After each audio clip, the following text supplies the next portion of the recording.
The Trump administration is now telling U.S. states to stop full food aid payments to low-income families. This comes as more than 40 million Americans who rely on the food aid began receiving only partial benefits this month amid the ongoing federal government shutdown.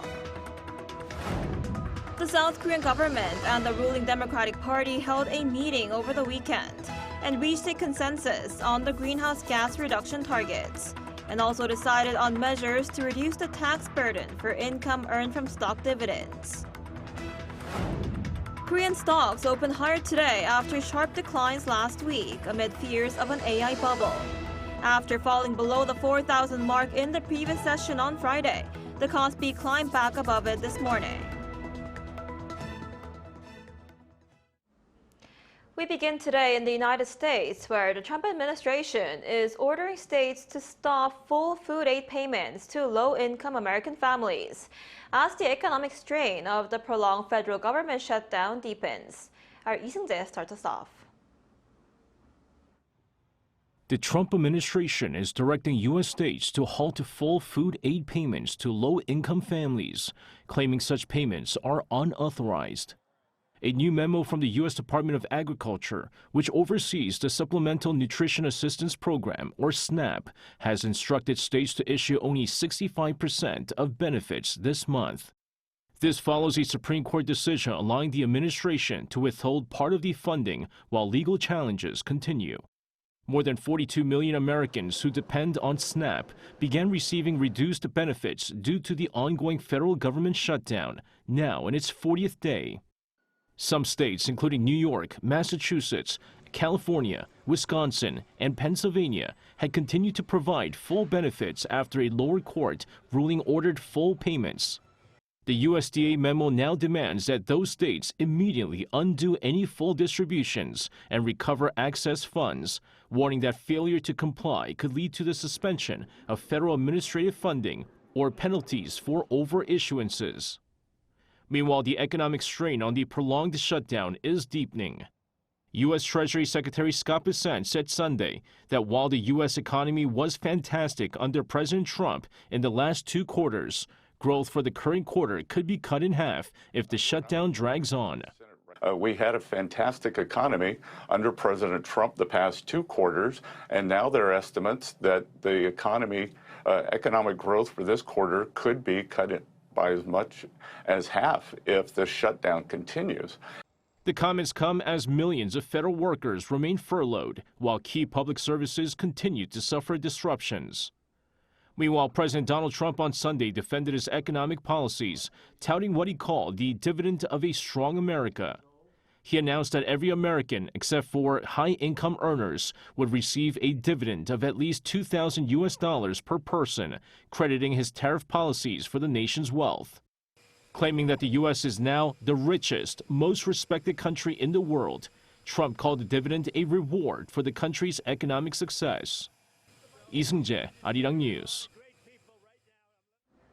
Meanwhile, South Korea's defense minister An Gyu-baek praised the potential construction of a nuclear-powered submarine as a triumph of self-reliant defense. During an interview with local media on Sunday, An said the submarine would dramatically bolster the nation's readiness against North Korea, adding that it would leave North Korean leader Kim Jong-un unable to sleep, not knowing where it might emerge. He also said it would be more rational to build it domestically here in South Korea rather than in the United States, adding that the project could be completed within 10 years. Now, this comes after U.S. President Donald Trump previously gave Seoul approval to develop a nuclear-powered submarine, but said it would be built at a shipyard in Philadelphia. South Korea's presidential chief of staff Kang Won-sik is set to visit the United Arab Emirates this week as a special envoy for economic cooperation. He is expected to meet senior UAE officials for defense industry cooperation. The UAE signed a contract in 2022 to purchase South Korea's Cheongung-2 missile system. Its Crown Prince Sheikh Khalid bin Mohammed Al Nahyan visited Korea last month for the APEC meeting, where he met President Lee Jae-myung and discussed arms industry cooperation.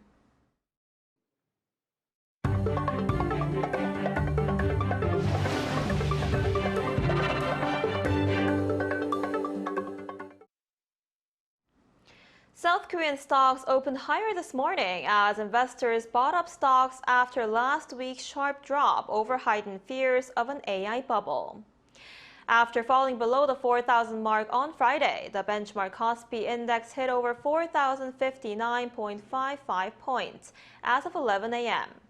Shares of Samsung Electronics, South Korea's largest company by market cap, rose more than 2.2% to surpass the 100,000 Korean won mark again, while shares of SK Hynix also climbed over 5%.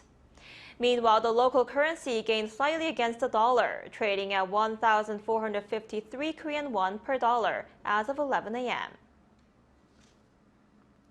Following last week's discussion on greenhouse gas reduction target proposals, the government and ruling Democratic Party have set a figure ahead of the submission to the United Nations next week. The ruling bloc have also decided to lower taxes on income earned from stock dividends. Our political correspondent An Sung-jin has the details. The government and ruling Democratic Party have reached a consensus on South Korea's 2035 greenhouse gas reduction targets. A high-level policy consultation meeting on Sunday was attended by Prime Minister Kim Min-seok, leader of Democratic Party Jung Cheong-rae, and Presidential Chief of Staff Kang Won-sik. At the meeting, the target for reducing South Korea's greenhouse gas emission under its 2035 nationally determined contribution to the Paris Agreement was set at the 53% to 61% range.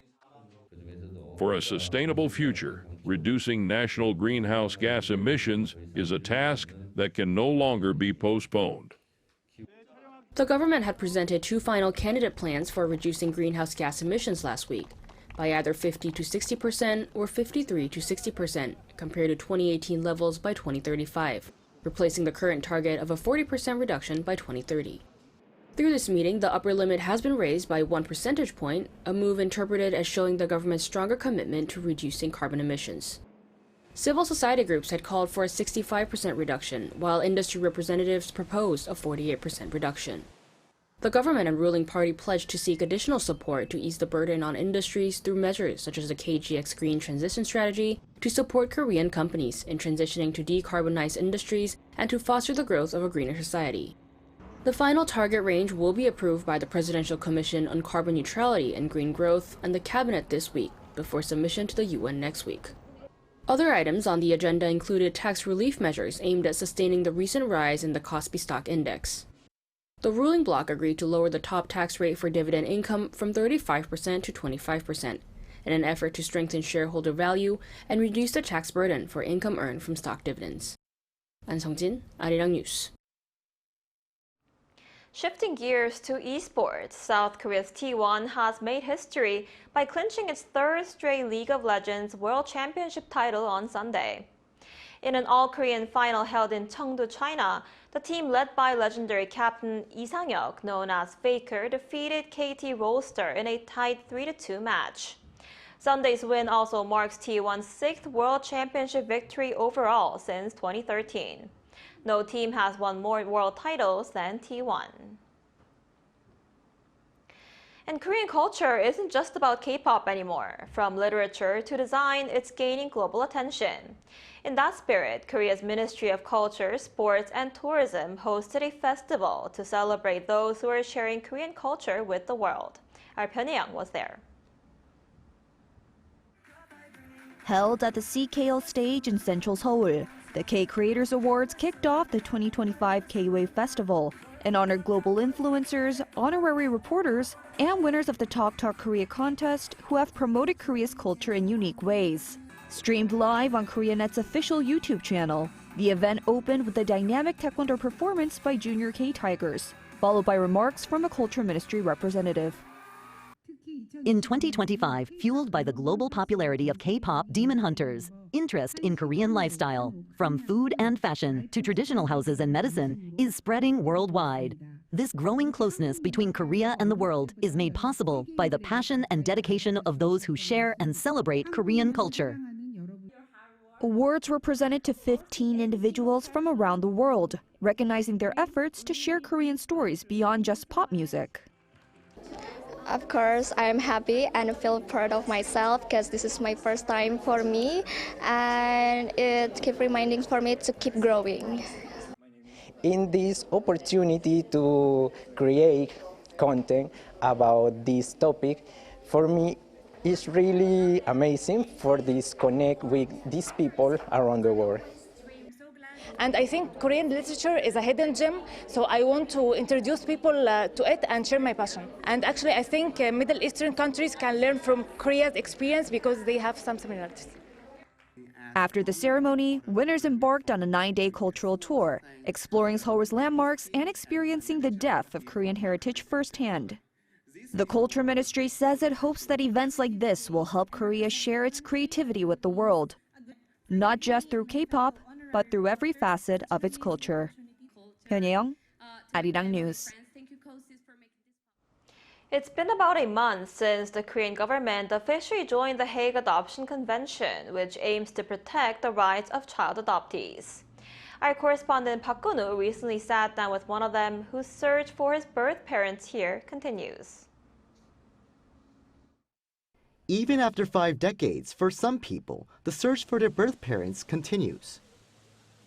57-year-old Park Won-il, also known as Philip Peloshu, was sent to an orphanage in Korea just 3 days after birth and adopted at the age of 3.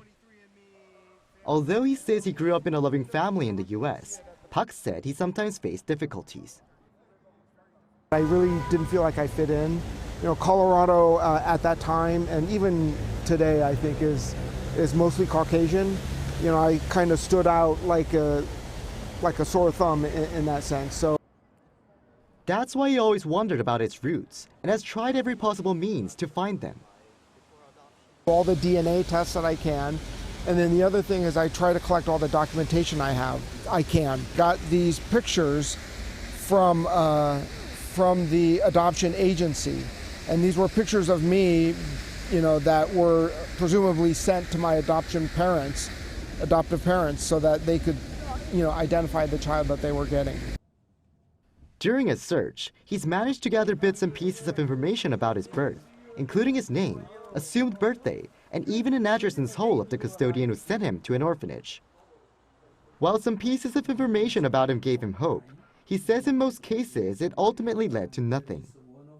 You get some pieces of information, you start getting your hopes up, and then it turns out to not go anywhere. And that's why I feel like many times I'm on a roller coaster of emotions in terms of this search. Fortunately, he hasn't been alone in this journey, as organizations like Ko-Root have been there alongside him, helping him find related documents and communicate in Korean, a language he doesn't speak. Ko-Root has also been working hard for decades to raise awareness and advocate for better laws protecting adoptees' rights, saying there's still much more that needs to be done. Normally, when you visit a local office or access the internet, you can easily get a family relations certificate without anyone's permission. But that's not the case for them, as their information is often incomplete. That needs to be restored so that they can find them with just a single click. As the government also announced last month that Korea has become a contracting party to the Hague Intercountry Adoption Convention, following an official apology for those who have suffered, more governmental support could follow. That comes as there are known to be around 170,000 people adopted abroad since the Korean War. But alongside these measures, Park says he wants to focus on continuing his search as he is getting older, as well as his biological parents. His final words, if he finally gets to meet them, were these. You know, I've lived long enough that I recognize, you know, life works in mysterious ways, and that I harbor no ill feelings or ill will towards whatever circumstance my birth parents might have been in that had them give me up for adoption. I want to kind of complete, you know, for my own completeness, to understand where I came from, and I hope that they're not afraid to come forward. Park Gun-woo, Arirang News.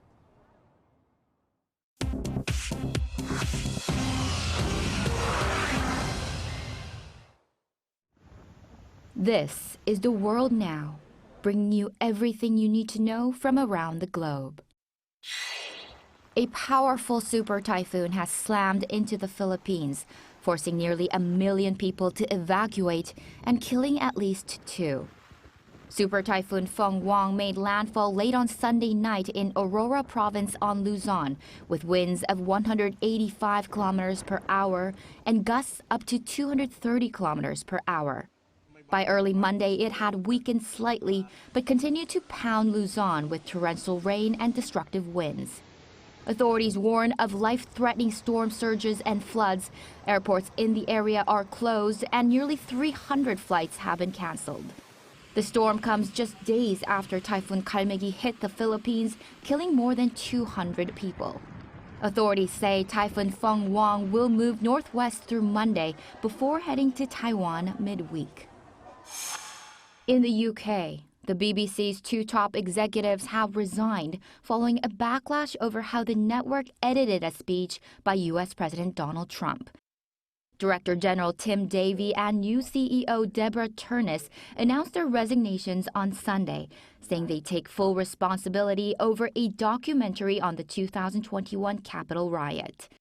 The documentary edited a section of Trump's speech, putting together 2 parts of the speech that were actually more than 50 minutes apart, sparking accusations of bias. Both leaders said they're stepping down to protect the broadcaster's credibility. The British government has pledged to help the BBC restore public trust as it searches for new leadership. In Brazil, a powerful tornado has torn through a town in the south of the country, killing at least 6 people and injuring hundreds, just as the country prepares to host the UN Climate Summit. The storm hit late Friday with winds reaching 250 kilometers an hour, destroying about 90% of Rio Bonito do Iguaçu in Paraná State, home to 14,000 residents. Authorities say more than 750 people were injured, and rescue teams are still searching for the missing. The state governor has declared 3 days of mourning, and President Lula has ordered emergency aid to the region. The disaster struck just before Brazil hosts the UN Climate Summit COP30, which is scheduled to begin on Monday in the northern port city of Belém. Lady Gaga and Kendrick Lamar lead this year's Grammy nominations as K-pop earns its first ever spot in the Song of the Year category. Lamar tops the 2026 list with 9 nominations, including Album of the Year for GNX, while Gaga follows with 7 for her electropop record Mayhem. 2 K-pop tracks, Rosé and Bruno Mars' Apatu and Huntrix's Golden, made with their inclusion in the main song category. It's also the first time that 3 rap albums appear on the Album of the Year shortlist. Winners will be announced in Los Angeles on February 1st, 2026. Chu Ji-hyun, Arirang News.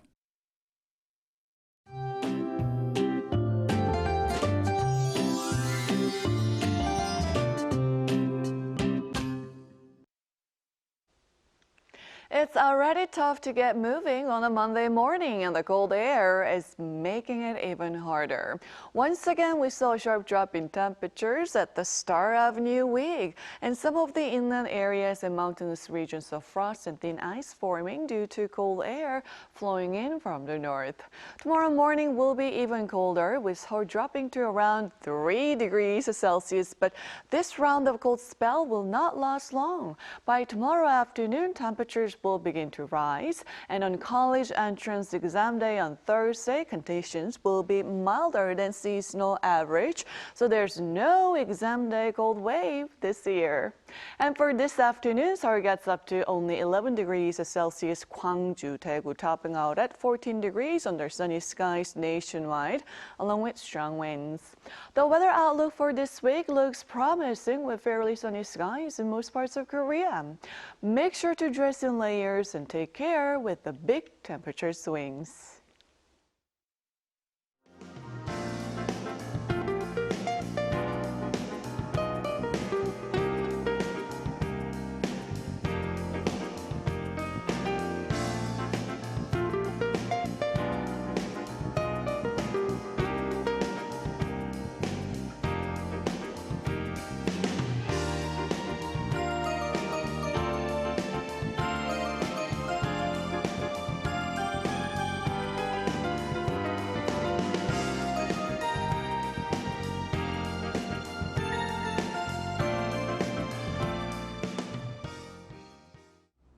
That's all we have for today's noon edition of Arirang News. Thank you for watching. We'll be back at 5 p.m. Korea time. Stay tuned.